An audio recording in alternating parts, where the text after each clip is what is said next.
আকিব আমাদের এই ভিডিওটা দেখেন এবং বেশি বেশি করে শেয়ার করেন এবং এই ভিডিও থেকে শিক্ষণীয় শিখেন এবং বেশি বেশি করে এই ভিডিওটি ভাইরাল করেন। আরে আকিব ভাই কি করছেন? ভাই আপনি এসব লোকের কথা শুনেন না দিনে? আপনি যাচ্ছেন ফ্রান্সে, লাখ লাখ টাকা ইনকাম করবেন, আর এই সামান্য দাড়ি তো পরেও রাখতে পারবেন না। থামেন।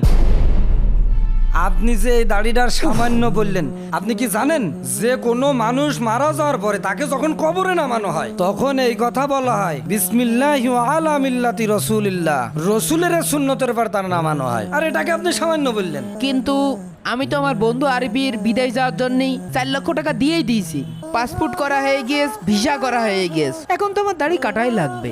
দুনিয়াতে টাকা পয়সা ধন সম্পদ যত কিছুই আছে এসব কিছু কিন্তু কবরে যায় না, কবরে একটা জিনিস যায়, সেটা হলো দাড়ি।